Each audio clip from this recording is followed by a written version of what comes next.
Hello guys, welcome back to my channel. அனைவருக்கும் இனிய குடியரசு தின நல்வாழ்த்துக்கள். இன்றைக்கி ஸ்கூலுக்கு ஃப்ளாக் ஹாய்ஸ்டிங்க்கு கிளம்புனேங்க. பையன்கிட்ட மதியம் சமைச்சு வைப்பா அப்படின்னு சொல்லிட்டு கிளம்பிட்டேங்க. பாருங்கள், வெஜிடபிள்ஸ்லாம் அலசிட்டு இருக்கான். பாருங்கள், இந்த வெஜிடபிள்ஸ் அலசுறதுக்கு இவ்வளோ தண்ணியாம்மா. எங்கள் ஒரு பக்கெட் தண்ணியிலே அங்கே அலசுவாங்க. என்னன்னு தெரில. முட்டைக்கோஸ் வச்சுருக்கான், கேப்சிகம் வச்சுருக்கான், கூட என்ன பண்ண போகிறான், கேரட்டுங்க. இப்போ இவர் நம்ம ஃப்ளாகில் 3 கலர் இருக்கும் இல்லைங்களா, அந்த மாதிரி கலர் வச்சு அவர் சமைக்கிறார் அம்மா. பாருங்கள், என்னடா சமைச்சேன்னு கேட்டால் சொல்லவே இல்லைங்க. அடுத்து என்ன பண்ண போகிறான், சிக்கனுங்க, போன்லெஸ் எடுத்திருக்கான். இது என்ன நல்லா கழுவிக்குவான்னு நினைக்கிறேன். வாங்க பார்க்கலாங்க. பாருங்கள், தண்ணியை மொண்டு ஊற்றுறான். சிக்கன் நார்மலாகவே நம்ம வாங்கினோம் அப்படின்னா கொஞ்சம் நல்லா அலசி எடுத்துக்கிறணும் இல்லைங்களா, அதை தம்பி அலசிட்டுருக்காரு. இருந்தாலும் கொஞ்சம் தண்ணி அதிகமாக செலவு பண்ணிகிட்ருக்கான். ஒவ்வொரு இடங்களில் தண்ணி கிடைக்காம நம்ம எவ்வளோ கஷ்டப்படுறோம். எங்கள் ஊர்லேயுமே தண்ணி கஷ்டம் இருக்குங்க. இவன் காலைல தண்ணி பிடிச்சி வைக்கும், நல்லா தாராளமாக தம்பி அலசிட்டுருக்காரு. அலசிட்டு இதில் என்ன செய்ய போகிறான்னு பார்க்கலாம். எனக்கு ஏதோ சில்லி அந்த மாதிரி செய்வான்னு தோணுது. உங்களுக்கு ஏதாவது தோணுச்சுன்னா கமெண்டில் சொல்லுங்கள். வாங்க, சிக்கனை கழுவி எடுத்துட்டான். அடுத்து இப்போ என்ன பண்ண போகிறான், எதுவும் மசாலா ஆட் பண்ணுவான்னு நினைக்கிறேன். கரெக்டுங்க. இங்கே பாருங்கள், சில்லி மசாலா ஆட் பண்ணிகிட்ருக்கான். அதுவும் 2 பிராண்டாம்மா. ஒரு பிராண்டு போட்டால் டேஸ்ட் வராதாம்மா. அடுத்து கார்ன்ஃப்ளவர் போட்டுட்ருக்கான். அடுத்து தயிர் சேர்ப்பான்னு நினைக்கிறேங்க. பார்க்கலாம். இல்லை, மிளகாய்த்தூள். அடுத்து ஏதோ ஒரு மசாலாலாம் சேர்த்துருக்கான். அது என்னன்னா தெரியலங்க. என்னடா தம்பி இதிலலாம் சேர்க்குறேன்னு கேட்டால், கையில் கிடச்சதை சேர்த்தேன் அப்படின்றான். உப்பெல்லாம் ஆட் பண்ணிவிட்டு கூடவே இப்போ தயிர் சேர்த்து நல்லா மிக்ஸ் பண்ணி ஊற வச்சுருவான்னு நினைக்கிறேன். பார்க்கலாம், நம்மளும் பார்க்கலாம். ஆர்வமாக தான் இருக்குது எனக்கும். பார்க்கலாம். ஆமாங்க, கரெக்டுங்க. இப்போ முட்டை ஆட் பண்ணியிருக்காரு. சிக்கன் ஏதோ கொஞ்சோண்டு தாங்க அவன் சேர்த்துருக்க. மசாலா தான் கொஞ்சம் அதிகமாக இருக்குது. இது ரெடி ஆகிடுச்சு. இதை ஒரு மூடி போட்டு மூடி வச்சிட்டாரு. பாருங்கள், காய் கட் பண்ண போகிறான்னு நினைக்கிறேன். வெங்காயம் வச்சுருக்கான். என்ன சமைக்கிறான்னு தாங்க எனக்கும் இன்னும் ஐடியா வரல. கேரட்டு துருவியாச்சு. அடுத்து என்ன கட் பண்ணுவான், பீன்ஸு கட் பண்ணுவான்னு நினைக்கிறேன். ஆமாங்க, பீன்ஸையும் கட் பண்ணிகிட்ருக்கான். இது முடித்ததுக்கப்புறம் முட்டைக்கோஸ். இப்போ இந்த எல்லா வெஜிடபிள்ஸும் கட் பண்ணிகிட்ருக்காங்க. நல்லா கட் பண்ணுவாங்க. பையன் ரொம்பவே நல்லா சமைக்குவான். ஆனால் நம்ம கேட்கும் பொழுது செஞ்சு கொடுக்க மாட்டான். அவனுக்கா எப்போ தோணுதோ அப்போ தான் செய்வானுங்க. ஆனால் அவனுங்க சமைக்கணுனாலும் நிறைய வேஸ்ட் பண்ணுவாங்க. அதுக்கப்புறம் செலவுகளுமே நமக்கு ஜாஸ்தி தான் ஆகும். அவனுக்கு எப்போ லீவு கிடைக்குதோ அப்போ தாங்க அவன் சமைச்சு கொடுப்பான். பாருங்கள், நல்லா பண்ணிகிட்ருக்கான். கேப்சிகம் ரெடி ஆகிடுச்சு. ஆனால் ஒன்றுங்க, எல்லா திங்ஸும் இல்லைன்னா சமைக்க மாட்டாங்க. இது என்னது, கிரில் சிக்கன். ஆமாம், பாருங்கள் எப்படி ட்ரை பண்ணிகிட்ருக்கேன். ஏதோ நம்மக்கிட்ட இருக்கிறத வச்சு தான் நம்ம ட்ரை பண்ண முடியும். அது அங்கே வெந்துட்டுருக்குன்னு நினைக்கிறேன். இப்போ இங்கே ஒரு பாத்திரம் வச்சுட்டான். பாருங்கள், ஆயில் ஊற்றுறான். ரொம்பவே தாராள மனசுங்க என் பையனுக்கு. அவன் பாட்டுக்கு மொண்டு ஊற்றுவாங்க ஆயில் ஊற்றிருக்கான். இது ரைஸ் வடித்து வச்சுருக்கான். இப்போ என்ன பண்ணுறான், ஏங்க இவ்வளோ எண்ணெயிலே முட்டையை அங்கே உடச்சி ஊற்றுறது. பாருங்கள், எவ்வளோ எண்ணெய் இருக்குது, அதில் முட்டையை ஊற்றிருக்கான். என்ன சாப்போ, உங்களுக்கு ஏதாவது ஐடியா வருதா? எனக்கு இவன் எக் ரைஸ் தான் செய்ய போகிறான்னு தோணுது. ஸோ இப்போ வெங்காயம் ஆட் பண்ணிட்டான். எப்படின்னாலும் இந்த எக் ரைஸில் பார்த்திங்கன்னா வெங்காயம் சரியெல்லாம் வெந்திருக்காது இல்லைங்களா, அரை வேக்காடு தான் இருக்கும். இப்போ இது மேலே முட்டைக்கோஸ், அடுத்து அந்த கேப்சிகம், கேரட்டு, பீன்ஸு, எல்லா வெஜிடபிள்ஸும் இதில் ஆட் பண்ணிகிட்ருக்கான். பாருங்கள், எப்படிங்க வேகும், அரை வேக்காடாக தான் இருக்கும். அதுவும் நல்லது தான். காய்கறிகள் நம்ம அரை வேக்காடில் தான் நீங்களே சாப்பிடணும். ஸோ அதான் பண்ணிகிட்ருக்கான்னு நினைக்கிறேன்.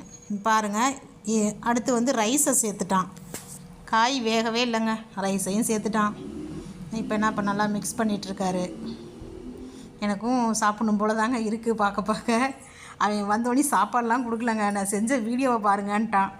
பாருங்கள், சில்லி பவுட்ரு ரொம்பவே அதிகமாக சேர்த்த மாதிரி எனக்கு தோணுது. அடுத்து ஏதோ ஒரு மஞ்சத்தூள். அடுத்து என்ன சேர்க்க போகிறான் பார்க்கலாம். ஏற்கனவே உப்பெல்லாம் கொஞ்சம் சேர்த்துருந்தான். இப்போவுமே கொஞ்சம் கரம் மசாலா நினைக்கிறேங்க. பாருங்கள், என்னென்ன கிடைக்குதோ எல்லாத்தையும் போட்டிருக்கான். டேஸ்ட்டு தான் எப்படி வரும்னு தெரியலை. அடுத்து ஏதோ ஒரு மசாலா ஆட் பண்ணியிருக்கான். இப்போ போட போகிறது என்னவாக இருக்கும், இன்னும் ஏதாவது சேர்க்குறானா பார்க்கலாம். ஏதோ கொஞ்சம் மசாலாலாம் சேர்த்துட்டேன். எங்கள் பிரியாணி மசாலுங்க வீட்டில் ரெடி பண்ணது, அதையும் இதை சேர்க்குறான் பாருங்கள். சரி, எப்படியோ நமக்கு சாப்பாடு கிடச்சா போதுங்க, நமக்கு சோறு தானே முக்கியம். எல்லாமே போட்டான்னு நினைக்கிறேன் ஓரளவு. சோயா சாஸுங்க பாருங்க, அதுவுமே சேர்த்துட்டான். ஹோட்டல் ஸ்டைலில் சமைக்கணுன்னா நம்மளால் முடியுமாங்க? வீடே பார்த்திங்கன்னா கிச்சன்லாம் ரொம்ப பயங்கரமாக வச்சுட்டாங்க பாருங்க. சாப்பாடு வந்து இப்போ ரெடி ஆகிடுச்சு. இப்போ தேவையான அளவு உப்புமே சேர்த்துட்ருக்கான். சாப்பாடு ரெடி. அடுத்து கண்டிப்பாக எனக்கு தான் கொடுக்க போகிறான்னு நினைக்கிறேன். வீடியோ முடிச்சிட்டானா என்னன்னு தெரியலை. வாங்க பார்க்கலாம். பாருங்கள், சாதம் நல்லாவே வந்திருக்கு. ஆவி பறக்க சுட சுட ஸ்கூல் விட்டு வந்தோன்னே போட்டு கொடுத்தான் பாருங்கள். உண்மையிலே செம்ம டேஸ்ட்டாக தாங்க இருந்துச்சு பாருங்கள். இது எல்லாமே ரெடி ஆகிடுச்சு. அடுத்து மல்லி இலை தூவிட்டு ஃபினிஷ் பண்ணுறாராம்மா சாப்பாட்டை. நல்லா தாங்க இருக்குது, கலர்ஃபுல்லாக பார்க்கவே ரொம்ப நல்லாயிருக்கு. உங்களுக்கும் பிடிச்சிருக்கான்னு கமெண்ட்டில் சொல்லுங்கள். அடுத்து வந்து தம்பி தோசைக்கல்லை வச்சுட்டாரு. தோசைக்கல் தான் எதுக்குன்னு எனக்கு தெரியலை. ஃபிஷ்ஷு வாங்கலை, பட் என்கிட்ட காலைல அமௌண்ட்டு கேட்டாங்க, நானும் கொடுத்துட்டு தான் வந்தேன். பார்ப்போம் ஃபிஷ் எதுவும் வாங்கியிருக்கானா என்னன்னு பார்க்கலாம். இப்போ கல் நல்லா சூடு ஏறிட்டுருக்கு. ஃபிஷ்ஷாக இருந்தால் கண்டிப்பாக கழுவுறதை காமிச்சிருப்பான். இல்லைங்களே, அதையும் காட்டல. ஆயிலெலாம் வந்து எல்லா பக்கமும் போகணுமாமா, அதுக்காக பண்ணிகிட்ருக்காரு. தாராளமாக ஊற்றிருக்காங்க. உங்கள் வீட்டில் உங்கள் குழந்தைங்களாம் உங்களுக்கு இது மாதிரி சமைச்சு கொடுப்பாங்களா என்னன்னு கமெண்ட்டில் சொல்லுங்கள்.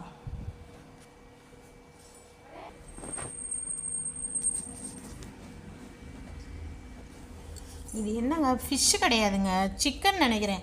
அவன் இந்த கிரில் சிக்கன் செஞ்சான் இல்லைங்களா, அது ஃபெயிலியர் ஆகிடுச்சாம்மா. அதனால் வந்து தோசைக்கல்லை வச்சு எடுத்தாராம். யாரெல்லாம் இது மாதிரி தோசைக்கல்லில் வந்து சிக்கன் செஞ்சுருக்கீங்கன்னு சொல்லி கமெண்டில் சொல்லுங்கள். இது எப்படிங்க, நல்லா வெந்துருமா? நான் நினைக்கிறேன் டேஸ்ட்டாக தான் வரும் அப்படின்ட்டு. ஏதோ தம்பி ஆசைப்பட்டு செஞ்சிட்ருக்காரு. பார்ப்போங்க. பாருங்கள், மூடி வச்சு செய்கிறான். ஸோ நல்லா வெந்து வருதுன்னு நினைக்கிறேன்.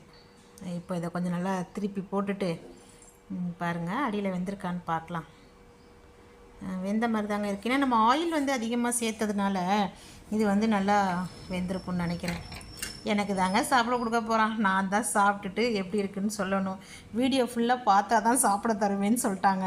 அதான் வீடியோ பார்த்துட்டு அப்படியே பேசிகிட்ருக்கேன். வீடியோ வந்து நாங்கள் நேற்றே எடுத்துட்டோம். நேற்று அப்லோட் பண்ண முடியல, அதனால தான் இன்றைக்கி அப்லோட் பண்ணிகிட்ருக்கேன். எல்லோரும் வீடியோவுக்கு கொஞ்சம் சப்போர்ட் பண்ணுங்கள். என்னோடய சேனலை கொஞ்சம் சப்ஸ்கிரைப் பண்ணிவிடுங்க. பாருங்கள் எல்லாமே ரெடி ஆகிடுச்சு. இப்போது பிளேட்டில் எடுத்துகிட்ருக்காரு. எனக்கு தான் கொடுக்க போகிறான். பார்க்கலாங்க. பாருங்கள் எவ்வளோ கலர்ஃபுல்லாக இருக்குது பார்த்தீங்களா? சாப்பாடு பார்க்கும் பொழுது ரொம்ப ஆசையாக இருக்குங்க. நல்லாயிருக்குன்னு நினைக்கிறேன். பார்க்கலாம். நான் சாப்பிட்டுட்டு உங்களுக்குமே டேஸ்ட் எப்படின்னு சொல்கிறேன். நீங்களும் இந்த மெத்தடில் வீட்டில் ட்ரை பண்ணி பாருங்கள். நம்ம கடையில் வாங்கணுன்னு அவசியமே கிடையாது. எக் ரைஸ் வந்து நம்ம குழந்தைங்களுக்கு வீட்டிலே நம்ம செஞ்சு கொடுக்கலாம். ரொம்பவே நல்லாயிருக்கும். எக் ரைஸுக்கு தான் அந்த சிக்கன் வச்சு கொடுத்துருக்கான். பார்க்கலாம் எப்படி இருக்குன்னு. சாப்பிட்டுட்டு சொல்கிறேன் ஃபீட்பேக் என்னன்னு சொல்லிவிட்டு. சிக்கனையும் அப்படியே கொஞ்சம் எக் ரைஸையும் சேர்த்து சாப்பிட்டோம்னா செம்மங்க. உண்மையிலே சாதம் வந்து ரொம்ப டேஸ்ட்டாக இருந்துச்சு. பட் காரம் தாங்க கொஞ்சம் தூக்கலாகிடுச்சு. சாப்பாடு, சிக்கன் எல்லாமே நல்லா இருந்துச்சுங்க. தேங்க்யூ ஃபார் வாட்சிங். எங்களோடய சேனலை கொஞ்சம் சப்ஸ்கிரைப் பண்ணிவிடுங்க. வீடியோவுக்கு அப்படியே ஒரு லைக் கொடுத்துருங்க. வீடியோ பிடிச்சிருந்துச்சுன்னா கமெண்ட்டில் பேசினதெல்லாம் ஓகேவான்னு சொல்லிவிடுங்க. Thank you friends.